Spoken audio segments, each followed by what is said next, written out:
Imagine God asks you to move, and He doesn't tell you where. Not a hint. Not a destination. Just go. Leave the place that makes sense, and I'll show you the rest later.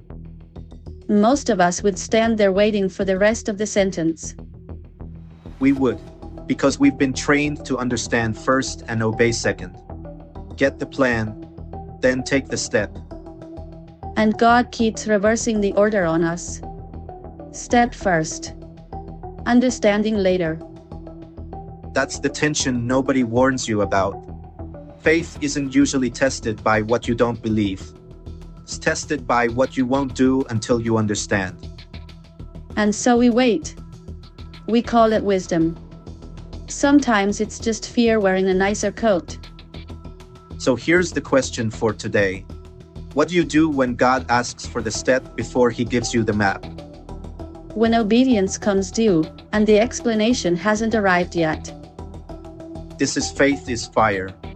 Today, before you understand, the faith that moves before the map, and the God who shows you the way by watching you walk it. Let's get into it. Ross, take this one. I want to start with the moment, not the theory. The moment the instruction lands. You know the one. You're praying about something, a decision, a relationship, a job, and you don't get an answer. You get an assignment. And it's rarely the assignment you asked for. You asked, should I, and instead you hear, go. You asked for the why, and you got a direction. And the gap between those two things is where most of our faith actually lives. Not in the believing. In the gap. The gap is the distance between the instruction and the explanation. God says move. The reason comes later, if it comes at all. And that empty space in between is unbearable for most of us. Because we're wired to close it. The human mind hates an open loop. We will invent a reason rather than tolerate not having one. We'd rather have a wrong explanation than no explanation. I've done that. I've filled the gap with my own theory, and then obeyed my theory instead of God. Which feels like faith but isn't. It's obedience to your own reconstruction of God's reasoning. You're following the map you drew, not the voice you heard. And let me be specific about what these orders actually look like, because we picture something dramatic, sell everything, move overseas. Sometimes it's that. But usually it's smaller and quieter and somehow harder. Make the call you've been avoiding. Have the conversation you keep rescheduling. Forgive the person who never apologized. Leave the thing that looks successful from the outside but you know is wrong. Say the sentence that will change a relationship. Stop the thing everyone praises you for. The instruction is rarely complicated. That's what makes it so hard to escape. You can't claim you didn't understand it. You understood it perfectly. You just didn't want to pay for it. So let me name why real obedience here is so rare. I don't think it's only fear. I think it's something more respectable than fear. It's the need to be reasonable. We've made reasonable a virtue. And a reasonable person does not move without sufficient information. We've baptized caution and called it discernment. Sometimes it is discernment. And sometimes it's a refusal to act, dressed up as maturity. So how do you tell the difference? Here's one test I keep coming back to. Discernment asks, is this from God? Stalling asks, is this safe for me? Same pause. Completely different question underneath. You can be praying for confirmation and actually just be negotiating for a guarantee. And God rarely gives guarantees. He gives His presence and a direction. The guarantee is the one thing faith was designed to do without. And here's a second test, because in the moment fear and discernment use the exact same words. Real discernment is patient, but it's still moving. It gathers what it genuinely needs, and then it acts. Stalling gathers forever. There's always one more book, one more opinion, one more season to pray about it. The tell is whether the seeking ever actually ends in a step. Real discernment has an exit, it's heading somewhere. Stalling is a loop, it keeps generating new reasons it isn't time yet. If your seeking has no condition under which it ever move, it was never seeking. It was hiding. And I've been the person who's addicted to the gathering, because gathering feels like progress without any of the risk. The research stage is the safest place in the world. You feel productive. You feel responsible. And you never have to put anything on the line. At some point, more input stops being preparation and starts being procrastination wearing a graduation gown. Now, let me defend the careful person for a second, because someone listening is one. Not every prompting is from God. Some steps of faith are just impulsiveness with a Bible verse taped to it. So I'm not saying move on every feeling. I'm saying, when you know, when it's actually Him, and the only thing missing is the explanation was never the requirement. The knowing was. And there's a cost to the waiting that nobody talks about. Every order you delay obeying, you slowly stop hearing. The instruction you keep refusing to act on gets quieter, not because God stops speaking, but because you train yourself to discount the voice. We treat delay like a safe middle option. Like, as long as I haven't said no, I haven't disobeyed. But a delayed yes functions as a no while you're standing in it. The moment passes either way. The job is filled. The conversation closes. The person moves on. Delay is a decision that pretends it isn't one. And the hardest version of this is when the step looks backward. When obedience seems to undo your own progress. When it costs you the very thing you thought God was building, and you have no framework for why a good God would ask that. And there's a reason your whole body resists this, and it's not just spiritual. So that resistance, where does it actually come from? We've named the gap, the space between the instruction and the explanation, and the fact that delay isn't neutral. It quietly costs you the moment and dulls the voice. But here's the fair question. Why does that gap feel so physically unbearable? Why can't we just sit in it calmly? Because your brain treats an open loop as a threat. Literally, there's a mechanism for this, and it explains almost everything about why obedience before understanding feels like walking off a ledge. Okay, walk me into the brain. Here's the thing your brain is doing in that gap, and it's not a flaw, it's the core job of the brain. The brain is a prediction machine. Every waking second, it's guessing what happens next. It builds a model of the world and runs it one step ahead of reality. When the prediction matches what happens, you feel calm. You barely notice. And when it can't predict, that's the gap. When the brain cannot generate a reliable prediction, when the next step is genuinely unknown, it registers that uncertainty itself as a threat. Not a problem to solve. A danger to survive. Uncertainty and danger feel the same from the inside. Neurologically, they're close cousins. The same alarm circuitry that fires for a physical threat also fires for an unresolved unknown.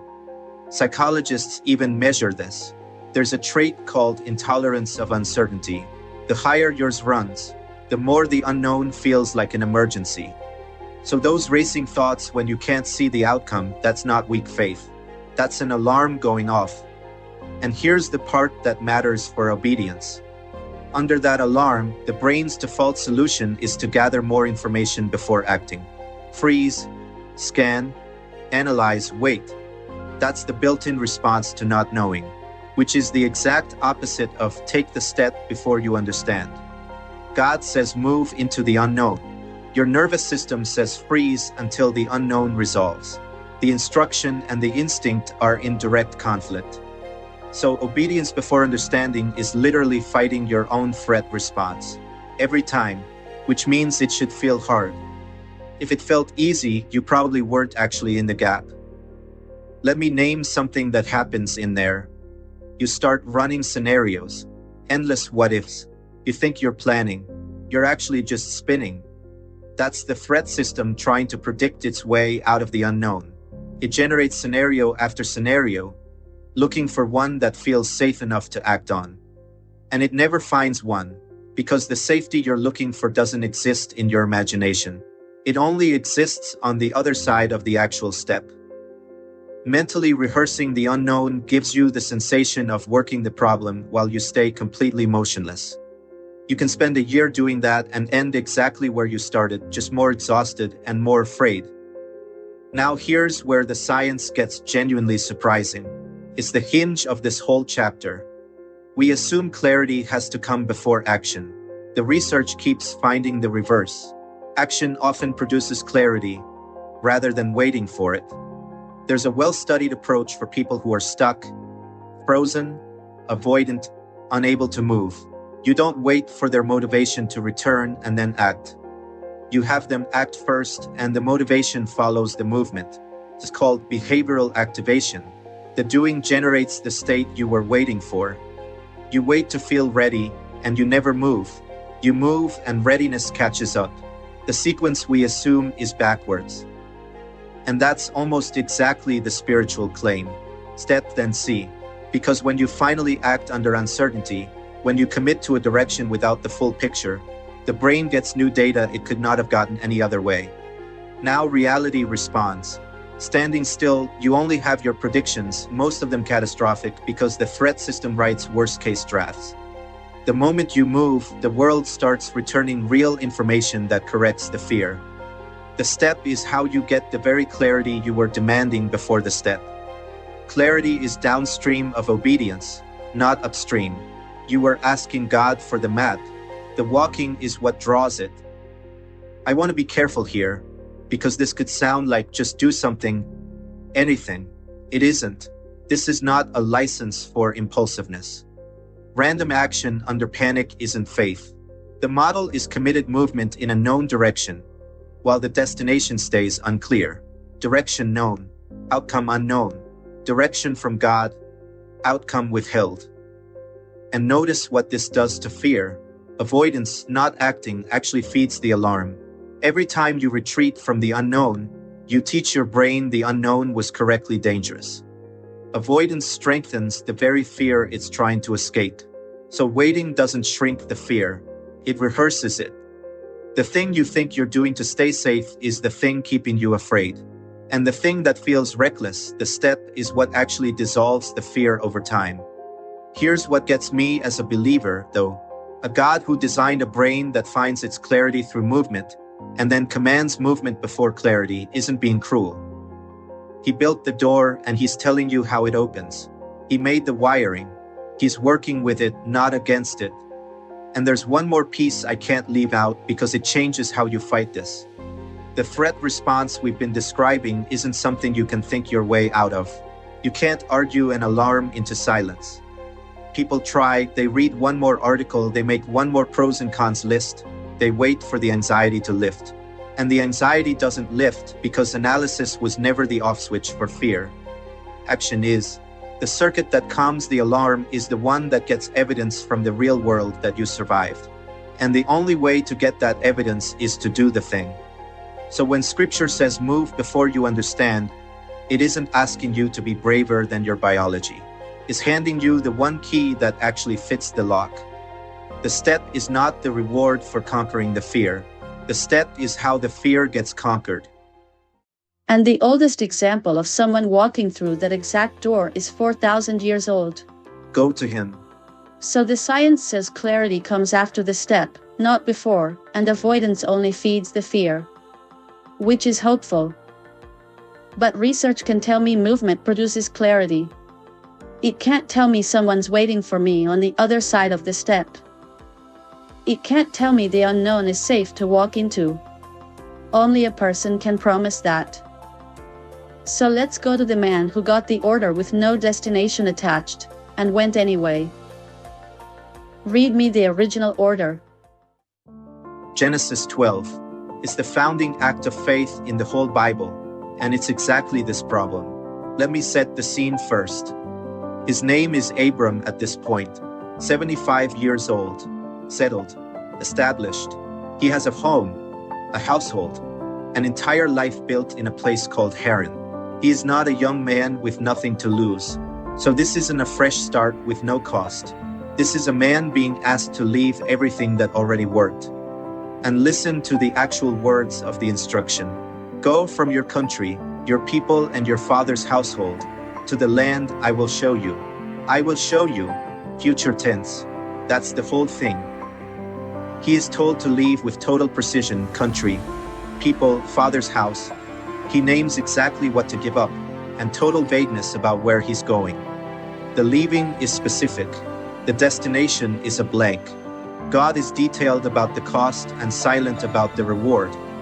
That's the structure of almost every real call. Crystal clear on what it costs, cloudy on where it leads. I will show you means you'll find out by going, not before, by going. It's the same gap from chapter 1. The instruction is clear, the explanation is withheld. It's the original gap. And here's the line I can't get past. The New Testament looks back on this moment in Hebrews and says, by faith Abraham obeyed and went, even though he did not know where he was going. Even though he did not know where he was going. The Bible is naming the not knowing as the point. It's not embarrassed by it, celebrates it. The not knowing isn't a flaw in the story God had to work around. It is the substance of the faith. Faith, by definition, moves before it can see. I want to sit on the word obeyed there, because we romanticize Abraham. We turn him into a stained glass figure who felt no fear. But the text doesn't say he felt confident. It says he obeyed and went. Those are actions, not feelings. Scripture almost never commands a feeling, commands an action. Obeyed and went. You can do both of those with your hands shaking. Obedience is a thing your feet do, not a thing your nerves have to agree to first. So Abraham could have been terrified and still be the father of faith. He almost certainly was. Faith isn't the absence of the fear we described in chapter 2. It's the decision to move while the alarm is still ringing. The alarm rang for Abraham too. He just didn't let it cast the deciding vote.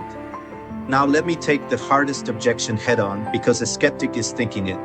Isn't this just survivorship bias? Abraham went and it worked out, so we tell the story. What about everyone who stepped out and it didn't? Two things. First, Abraham didn't see it work out. He died holding a promise that was mostly unfulfilled in his lifetime. Hebrews is explicit. He was still living in tents, still a stranger in the land when he died. He never saw the nation he was promised. So even the "it worked out" reading is wrong. He obeyed without the payoff, which kills the prosperity version of this. The point was never step out and God will quickly reward you. The point is that the obedience itself was the faith, whether or not he lived to see the result. And the second thing, the promise was never "you'll succeed." The promise was "I will show you," and "I will be with you." God never guaranteed the outcome. He guaranteed his presence and his direction, which is exactly what we said in chapter 1. Faith was built to run without the guarantee. So the thing Abraham actually had wasn't a map. He was a person who promised to walk with him into the blank. That's all he had, and it was enough. Now look at how the destination actually gets revealed. He doesn't get coordinates. He travels, and at each stage God shows him a little more. The land is revealed in the walking. It's the headlights principle. You can only see as far as the next stretch of road, but you can drive the whole way home on it. God gave Abraham headlights, not a satellite map. Enough light for the next stretch. And that's almost always how guidance works. Not a floodlit highway, a lamp for the step in front of you. There's a song for that exact picture. Your word is a lamp to my feet and a light to my path. Not a lamp to the horizon, a lamp to your feet. It lights the next step. You want a searchlight. God hands you a candle and says, that's enough to walk by. And a candle only helps if you're willing to move into the small circle of light it actually gives. That's the whole discipline. The light moves with you, but only as you move. Stand still demanding more light, and you stay in the dark you're standing in. Step into the little you can see, and more appears. The revelation is rationed to the obedience. God shows the next thing to the person already moving on the last thing. He doesn't narrate the whole journey to someone standing still. And that reframes unanswered prayer. Sometimes the answer is waiting one step ahead of where you've been willing to go. We pray for the whole staircase, and God lights one step. We say He's silent. He's not silent. He's waiting at the edge of our obedience with the next piece of light. Which raises the obvious, uncomfortable question. The one that turns this from Abraham's story into yours. What's the step He's already shown you that you keep asking Him to re-explain? Everyone listening has one. A step already lit, still untaken. And I want to be honest about where Abraham's road actually went, because it gets harder, not easier. Years later, this same man is asked to do something that makes no sense at all, to give up the son the whole promise depended on. And notice the pattern is identical. The instruction is brutally clear. The reason is completely withheld. God doesn't explain. He says go, again, into something Abraham cannot understand and cannot reconcile with everything he'd been promised. I'm not going to unpack that whole story here. That's its own episode. But I point at it because it tells you something. Obedience before understanding isn't a beginner's phase you graduate out of. It's the shape of the whole walk. The steps get bigger. The pattern stays the same. You will be moving on trust, not sight, your entire life. Abraham's last and hardest test was the same lesson as his first, just costlier. And every single time, the thing that carried him wasn't a guarantee. It was a relationship. He had walked with God long enough to have a history with Him. That's the quiet engine underneath all of this. The reason Abraham could move without the explanation is that he knew the one giving the instruction. You don't obey a stranger into the dark. You obey someone you've come to trust. So if obedience before understanding feels impossible to you right now, it may be less about your courage and more about your familiarity with His voice. The trust that moves without a map is built in 1,000 smaller obediences before the big one ever arrives. Let's talk about how a person actually takes it, without faking a confidence they don't have. Bring it to Tuesday. So Abraham obeyed, and went not knowing, and the light came one step at a time, as he moved. Which is beautiful as a 4,000-year-old story. The problem is doing it on a Tuesday, with a real decision in front of you and a real alarm going off in your chest. So how does an ordinary person take the untaken step, without pretending the fear isn't there? With practices. Concrete practices. Some from the lab, some from the text, and like last time, they agree more than you'd expect. This part's yours. So we've said it, clarity comes after the step. The Bible celebrates the not knowing, the light is rationed to the moving. Now the hard part. Monday morning, real decision, no map, what do I actually do? Let's be honest that this is where teaching usually collapses.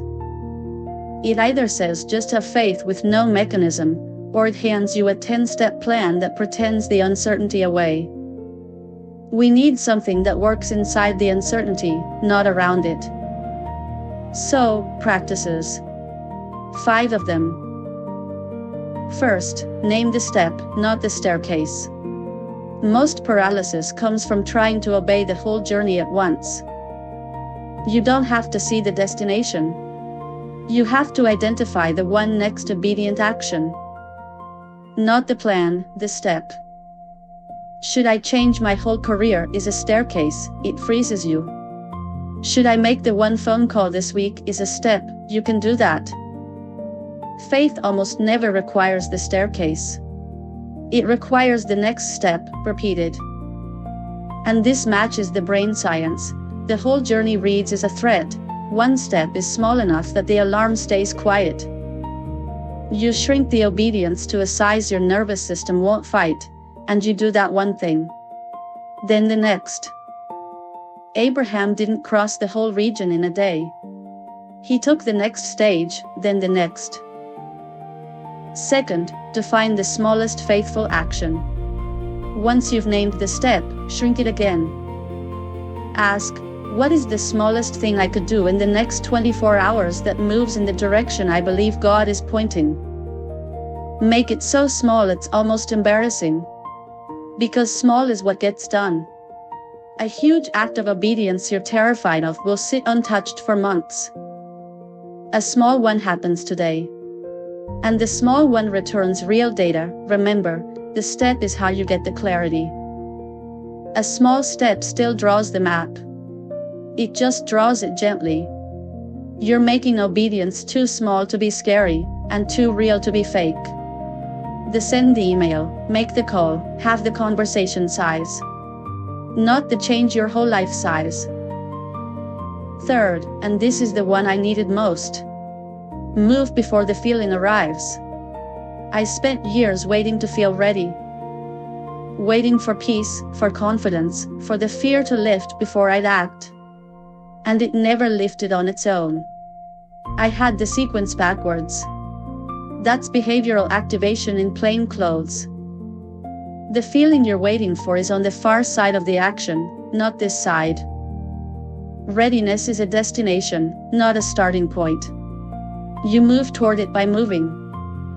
So you stop treating the absence of confidence as a red light. You stop letting your feelings hold a veto they were never given. Feelings are passengers. Useful information, terrible drivers. You don't wait for the scared passenger to vote yes before the car moves. And spiritually that tracks. Scripture commands action, not emotion. Obeyed and went. God never once said wait until you feel like it. The feeling is allowed to come late. The obedience isn't. Fourth, mark the obedience. Build the altar. All through the Old Testament, when someone obeyed God into the unknown and met him there, they built something, a pile of stones, an altar, so they'd remember. Here. This is where I obeyed before I understood, and he met me. Why does that matter? Because the fear has amnesia. The next time God asks for a blind step, your alarm system will swear you've never survived this before. The altar is evidence. It's how you argue with the fear using your own history. I've walked into the dark before. He was there. Here's the stone that proves it. You're building a track record you can preach back to yourself, a personal testimony of obediences that turned out. Not other people's.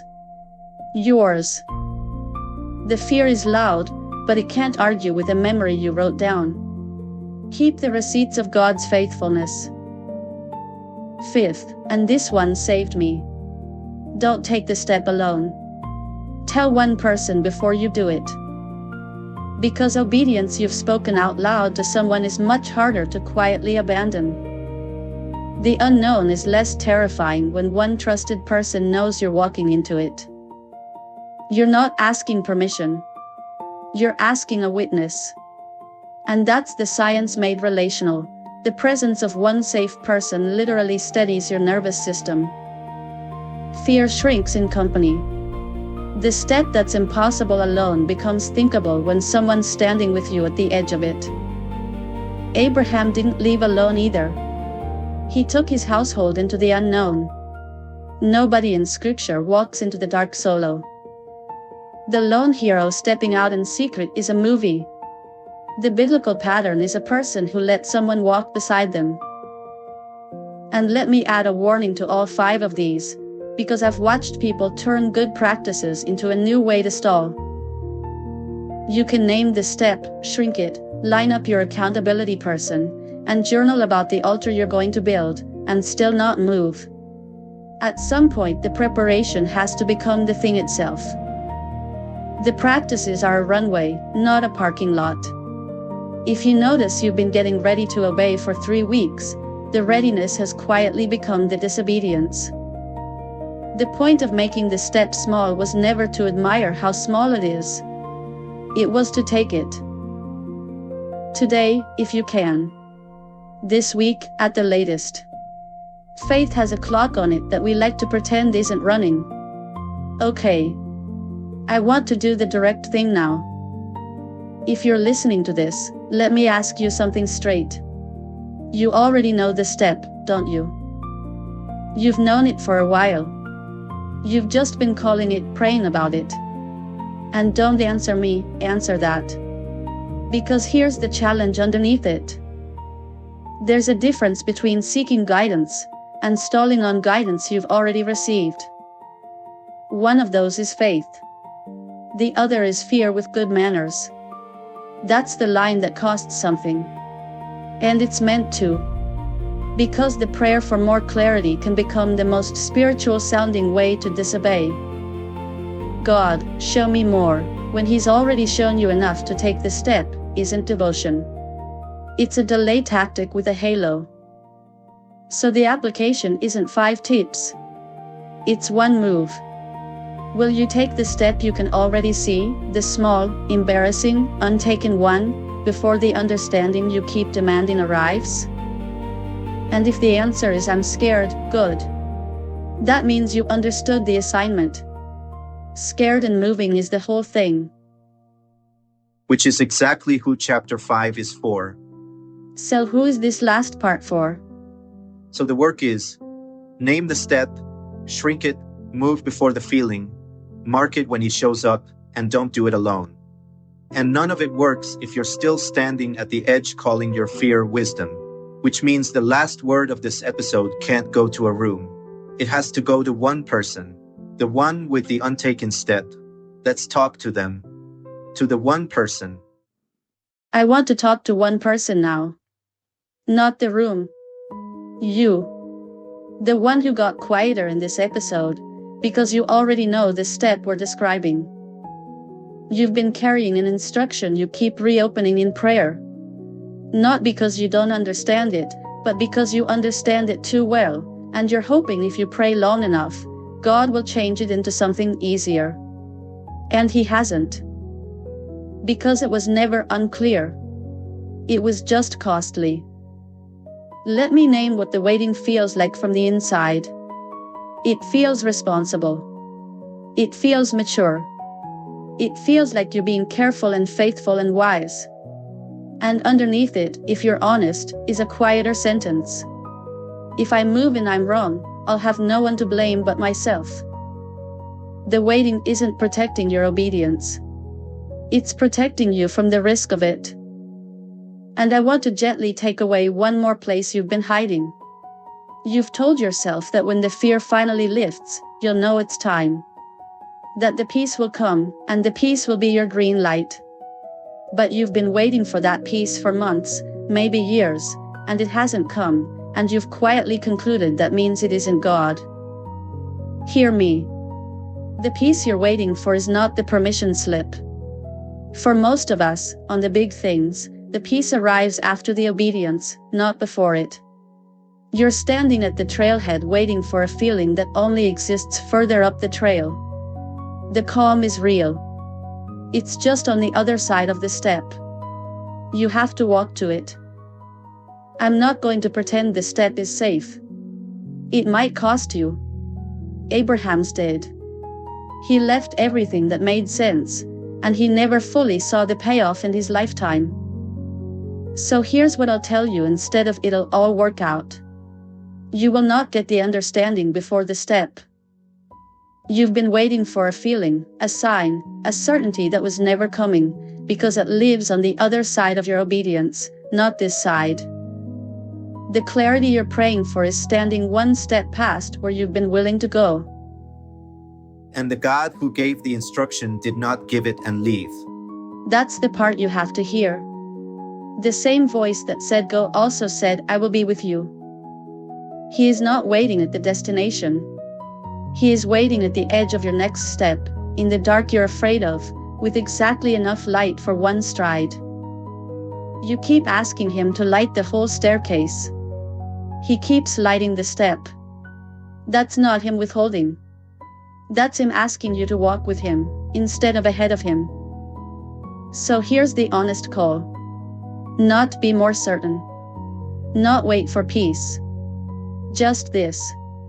Take the step you can already see. This week. The small one. The phone call. The conversation. The application. The apology.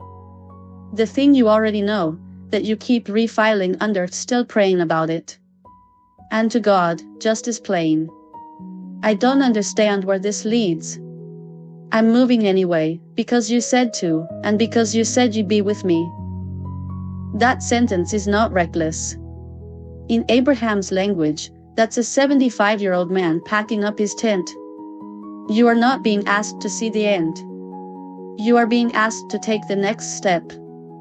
And the not knowing isn't the failure of your faith, it's the very place your faith becomes real. The map was never the requirement. The first step was. And the moment you take it, you stop watching faith from the outside and start doing the thing the whole Bible is actually about. He is not going to show you the land from where you're standing. He's going to show it to you as you go. So go. Not because you understand. Because he said so, and he's with you in it. Take the step. And don't wait until you feel ready, you already know readiness comes after. Stay with that tonight.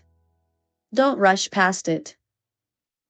If this reached something real in you, don't let it dissolve by tomorrow. Do the one thing we asked, the next step, the small one, this week. And if you want to keep walking this through, this episode lives inside a series. Every part of season 1 is building toward the same thing, faith that holds when life doesn't hand you the map. The next episode goes to the question waiting right on the other side of this one. Because once you take the step, sometimes obedience doesn't cost you a little. Sometimes it costs you everything. That one's called When Trust Costs Everything. It's on the channel. Watch it next. Faith isn't fragile. It's forged in fire. We'll see you in the next one.